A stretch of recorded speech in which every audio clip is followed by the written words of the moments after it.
King David's father. A branch from this family tree will shoot up, and there will be a brand new family. A family of peacemakers, led by the greatest peacemaker of all times. Tell me more. The life-giving Spirit of God will hover over the peacemakers. This Spirit will give them wisdom and understanding, direction and strength and knowledge. What about the greatest peacemaker? What will he do? It's not what he will do, it's what he won't do. The great peacemaker won't judge by appearances or make decisions on the basis of hearsay. He'll judge the needy by what is right and render decisions on earth's poor with justice. A mere breath from his lips will topple the wicked. His words will bring everyone to awed attention. And each morning he'll put on sturdy work clothes and boots and build righteousness and faithfulness in the land. When will this peacemaking family come?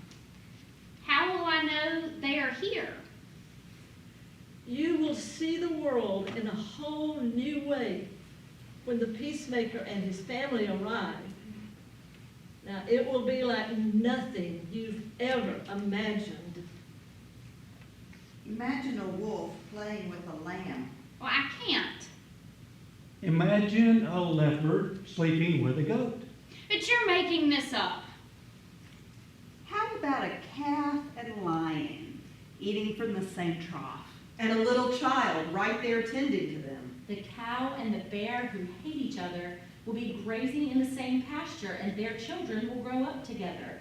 The lion will eat straw like the ox instead of eating the ox.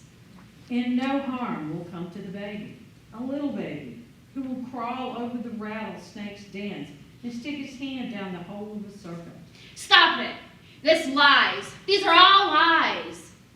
Now, hear us when we say that no one will be hurt or killed on God's holy mountain when the peacemaker comes. On that day, everyone will live together. So, where is it? Where is the peacemaker and this peacemaking family?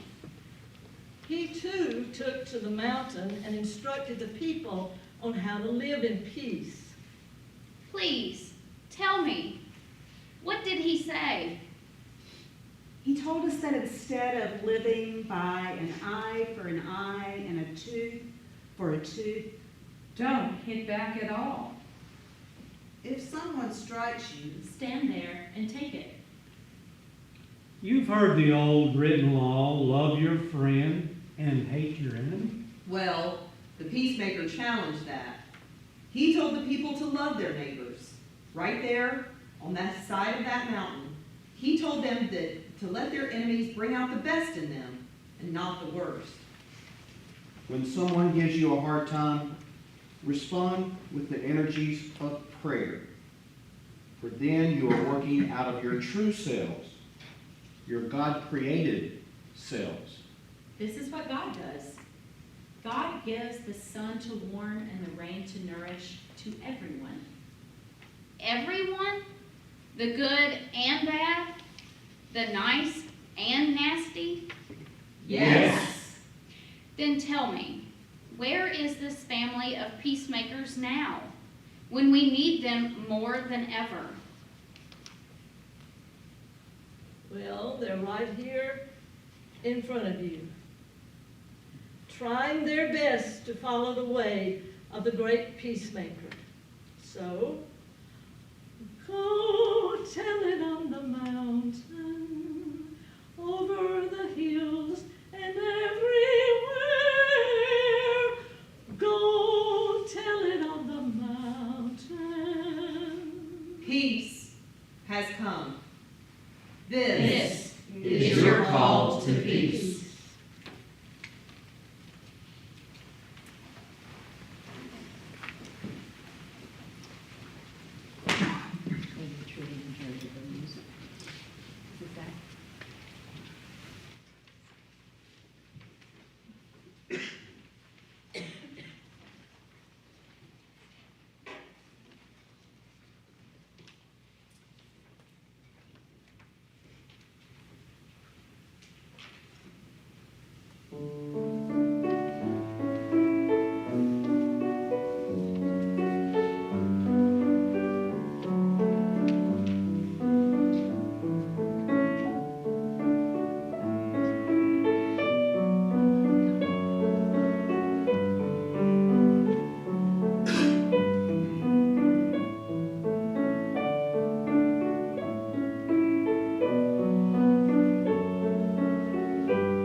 Peace, peace, peace.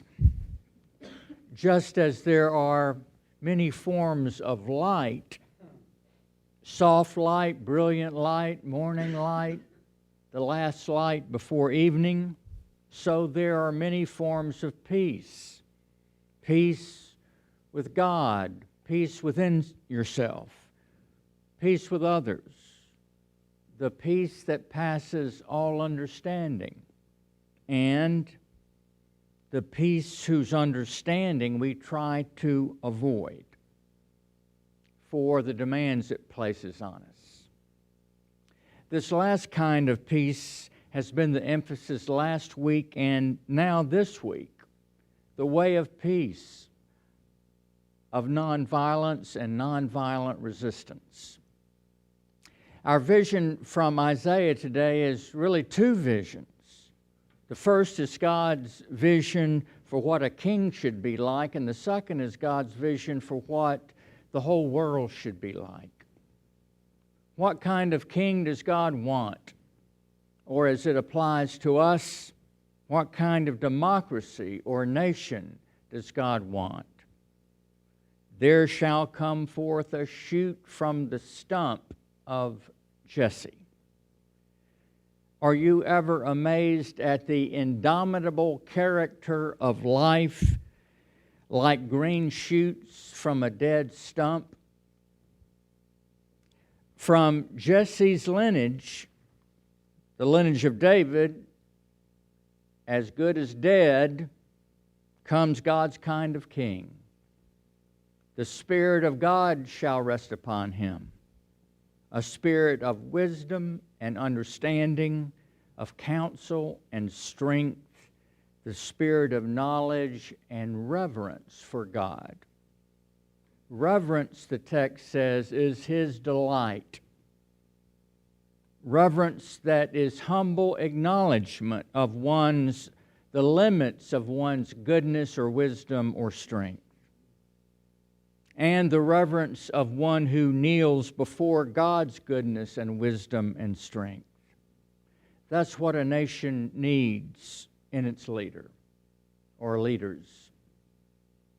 Such a king will not make decisions, Isaiah says, based on what he or she sees or hears by the morning news, for example, or the latest polls.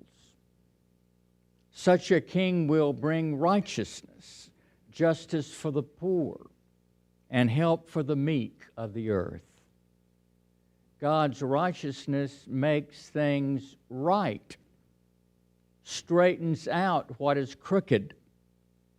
Amos the prophet had a vision where God dropped a giant plumb line from heaven to earth so that we could learn again to tell right from wrong, good from evil. Sometimes we lose sight of that and how we need such a plumb line today. The second vision is of the peaceable kingdom, God's vision for the whole world. Wolf shall lie down with the lamb, calf and lion and fatling together, and a small child shall herd them. Cow and bear will graze together, and the lion will become a vegetarian and eat straw like an ox. Some may say, get real. The lion is always ready to lie down with the lamb. It's the lamb I'm worried about. Well, we saw what happened last week when the Panthers lay down with the Redskins. Of course, the vision is a parable of what God wants and dreams for us. One of the icons of American art is the painting of the Peaceable Kingdom by Quaker minister and painter Edward Hicks. In this folk art masterpiece, the animals are gathered together in perfect harmony. In our Advent booklet, there is a replication of the Peaceable Kingdom. The Quakers were and still are pacifists, a religious community devoted to Jesus' teaching about nonviolence. I may have told you the story about the Quaker farmer who was milking his cow 3 times the cow kicked over the milk bucket. The farmer said to the cow, "Thou knowest I am a Quaker and cannot strike thee. But if thou kickest the bucket over one more time, I shall sell thee to a Baptist." And we'll hear more about the Baptists later. If you gaze at Hicks' painting, at first your eyes are drawn to the colorful array of the animals dwelling together in harmony. But if you look to the side, in the distance there is the portrait of William Penn signing a peace treaty between the Native Americans and the New Americans. William Penn, the Quaker governor of Pennsylvania. So the vision is meant for earth, for us. The last words of the vision always stir my heart. "They shall not hurt or destroy on all my holy mountain. For the earth shall be full of the knowledge of the Lord as the waters that cover the sea." Our holy calling is to help fill the earth with the knowledge of God. So now let's turn to Jesus' teachings in the Sermon on the Mount. All through the sermon, Jesus was deepening the meaning of the Mosaic law. 5 times he says in the sermon audaciously, "You have heard that it was said of old," meaning the Mosaic law, "but now I say to you." It was enough to get a person killed. The last 2 times he used this formula, he offered the way of nonviolence as the path of peace. "You've heard it said of old, an eye for an eye and a tooth for a tooth, but I say to you, do not resist one who is evil. But if anyone strikes you on the right cheek, turn the other cheek to them. And then you've heard that it was said of old, you shall love your neighbor but hate your enemy. But I say to you, love your enemies and pray for those who persecute you." And why? He answered the question, "So that you may be sons and daughters of your Father in heaven. For God said, for God, Jesus said, describing the character of his Abba, Father, God makes his sun to shine on the evil and on the good, and sends rain on the just and unjust. Here is the impartial goodness of God on all people beyond our categories of good and evil." I think that should say something to those who like to look at catastrophic events in nature and declare the judgment of God. In other words, Jesus is saying, imitate this God who loves all people. Imitate. Decades ago, a secular journalist named Sidney Harris said sardonically, God could well do with less praise and more imitation from his followers. Anyone can love those who love them, Jesus said. We can do better. As the poet W.H. Auden said, you shall love your crooked neighbor with your crooked heart. The phrase in Jesus' sayings that often trip us up is resist not evil. Resist not evil. Does this mean that we let evil roam and destroy? Here is how I interpret these words as of today, December 8th, 2019, at about 10 minutes till 12. To resist not evil means to refrain from returning evil for evil. Vengeance is a never-ending cycle of death. An African proverb says to seek vengeance is like drinking poison hoping your enemy will die. We are called to resist evil in our world. but as followers of Jesus, to do it nonviolently.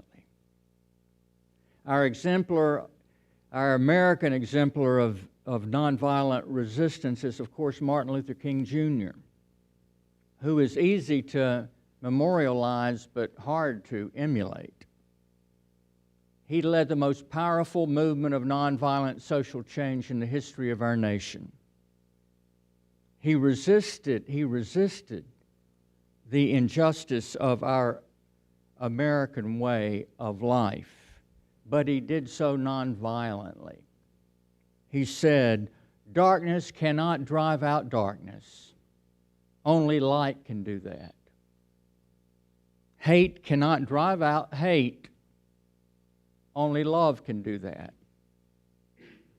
When he was asked how he could love his enemy, even the ones who meant him harm, he said, "Because I believe that there's something of the best in the worst of us and something of the worst in the best of us." He had learned from Gandhi, who learned from Jesus. Gandhi had led a dramatic movement of social change, nonviolent social change, to overcome colonial rule in India. And Jesus was his guide. The people who joined King in the civil rights movement were carefully trained in nonviolence. If the movement had turned to violence as their means, the hoped-for social change would not have come. In America, the number one way of nonviolent social change is the ballot box. But sometimes other means of social change are needed, like taking to the streets in nonviolent resistance and protest and witness.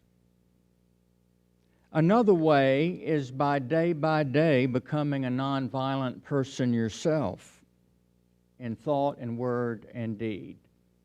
Are you ready to practice unilateral disarmament in your mind, in your words, and your actions? Another way is by being a church that doesn't go around pretending that Jesus never said, "Love your enemy." Let's go back to that Baptist that the Quaker farmer threatened to sell his cow to. The earliest Baptists were the European Anabaptists. Anabaptist means to baptize again, because they believed in what they call believer's baptism, that you shouldn't be baptized until you were old enough to know what it meant to follow Jesus. And as such, they were persecuted and some were killed. As followers of Jesus, they were also pacifists and practiced nonviolence. There's a famous story about a 16th century Anabaptist leader named Dirk Willems. Have any of you heard that story? He was imprisoned because he was an Anabaptist, but he escaped from a window using knotted rags as a rope. As he was running from the prison, a guard followed him. Willems ran across a iced-over lake, and the man followed, but the man fell through a thin place in the ice, and Willems, instead of escaping, turned back and saved his life, and then was jailed and tortured and killed. Somewhere along the way, Baptists, as most Christians, began to ignore Jesus' teaching on nonviolence. In the first 300 years of our history as Christians, almost all Christians were pacifists and practiced nonviolence. Then Constantine the emperor legalized Christianity and used Christianity as a way of trying to unify the empire. We began then to dilute Jesus' teaching. We now had to serve both empire and Christ. And too often, the empire won over Christ. Ever since the peace church and pacifism, that tradition has been a minority witness in the Christian church. When I was in Kentucky, a young man told me that when he was growing up in Kentucky, he was an RA, a Royal Ambassador. Have any of you ever become Royal Ambassadors? There are a few timid hands being raised. This was our version of Boy Scouts. Well, in the summer statewide jamboree of RAs, there was also there a Army recruiters who set up a desk and helped young men enlist in the Army. Although I was a Royal Ambassador, that never happened to me, but I have long pondered why in Southern Baptist churches military service was the only option of conscience and duty in time of war. The historic option of conscientious objection based on one's religion was never talked about. It was an honorable historic way to either avoid military service or to enlist and be given a non-combatant role in the military. My professor in Christian ethics at Southern Seminary, Henley Barnett, he and his wife Helen raised 2 sons who came of age during the Vietnam War. One joined up for the Army and served in Vietnam, and the other left for Canada to avoid being put in a position to kill other people. Both acted out of conscience and duty. Henley and Helen loved both sons and supported them both. So could churches be like that family and support their daughters and sons in the formation of their conscience and then free them up to follow where their conscience led? I asked this question last week: are you willing to be a moral minority in our world? I have learned to have a little distrust over the moral majorities of our world, or those, especially those who call themselves that. Martin Luther King said that we need to be morally maladjusted to a world of injustice and racism. So here's a question: will we merely adjust ourselves to racism and religious bigotry, to thousands of immigrant children separated forever from their parents and put in cages? Will we just adjust ourselves to official lies and to the growing gap between the rich and the poor? Through the centuries, the church has wrestled with the issue: does culture or conscience define our character? The Christ who died at the hands of violence rather than taking up violence himself. Why do we have a cross on top of the church and here at the front of the church and on our bulletin cover? Because Jesus chose nonviolence as his way. Can we be stirred by this vision of Isaiah and the teaching of Christ? Wendell Berry once wrote a poem that was, in fact, his vision of a peaceable kingdom. It's a beautiful vision, and at the end of it he says, this is no paradisal dream. Its hardship is its possibility. Wendell Berry, though not a churchgoer, is a follower of Jesus' teaching, especially the love your enemies. In a poem called Questionnaire, he leaves us with these questions. 1, how much poison are you willing to eat for the success of the free market and global trade? Please name your preferred poisons. Question 2, for the sake of goodness, how much evil are you willing to do? Fill in the following blanks with the names of your favorite evils and acts of hatred. Question 4. In the name of patriotism and the flag, how much of our beloved land are you willing to desecrate? List in the following spaces the mountains, rivers, towns, farms you could most readily do without. And finally, state briefly the ideas, ideals, or hopes, the energy sources, the kinds of security for which you would kill a child. Name, please, the children whom you would be willing to kill.